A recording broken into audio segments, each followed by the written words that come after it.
Be3 plus ion and a proton are accelerated by the same potential. Their de Broglie wavelengths have the ratio. ठीक है, de Broglie wavelength का ratio निकालना है. de Broglie wavelength again क्या होती है हमारे पास? Okay, are accelerated by same potential. अब हमारे पास de Broglie wavelength के बहुत सारे फॉर्मूलाज हैं. कैसे? h अपॉन p, इसी को मैं लिख सकती हूँ h upon mv. I can also write it like h upon 2m into kinetic energy. This can also be written as 2m ev. So out of the four formulas, यहाँ पे कौन सा फॉर्मूला यूज होगा? Because they are talking about potential, same potential बोल रहे हैं, तो formula हम यूज करेंगे is this one, ये वाला यूज करेंगे ना. ठीक है, अब ये बोल रहे हैं कि ओके सेम पोटेंशियल से कर रहे हैं. सी, अब फॉर्मूला तो मुझे ये यूज करना है, h upon under root 2m ev. अब देखो यहाँ पे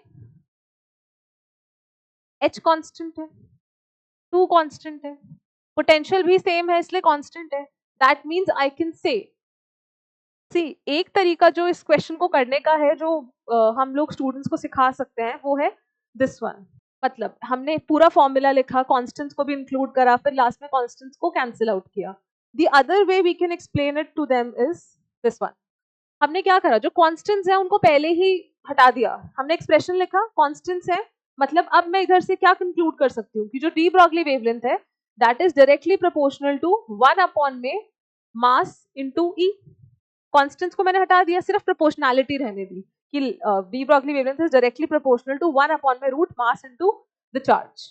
तो यहां से क्या बन सकता है मेरा एक फॉर्मूला कि Pe3+ का अपॉन में प्रोटॉन का D Broglie wavelength inversely proportional है. अगर मैंने इसका वेवलेंथ ऊपर रखा है तो इसका मास और इसका चार्ज मुझे नीचे रखना पड़ेगा. यहां पे लिखूंगी मैं mass of Be3+ and charge of Be3+. ऊपर लिखूंगी मास of proton into charge of proton. ठीक है, सो डायरेक्टली हमने ये कांस्टेंट्स हटा दिए, प्रोपोर्शनैलिटी लिखी and then we formulated this kind of a relation. वैसे भी कर सकते हैं, कोई प्रॉब्लम नहीं है, बट ऐसे करेंगे तो और ज्यादा इजी रहेगा, है ना. कांस्टेंट्स पहले ही खत्म हो जाएंगे तो एक्सप्रेशन थोड़ा इजी वे में दिखने लगेगा. ये कांस्टेंट्स तो अल्टीमेटली कैंसिल होंगे ना. आप जब दोनों का रेशो लेंगे तो ये सारे जो कांस्टेंट्स है H2B ये तो सेम ही हो जाने हैं, तो कैंसिल आउट हो जाएंगे. ठीक है, okay. So now ratio calculate करना है तो ये तो हमें डिटरमाइन करना है. नाउ मास ऑफ प्रोटॉन को ऐसे ही छोड़ते हैं.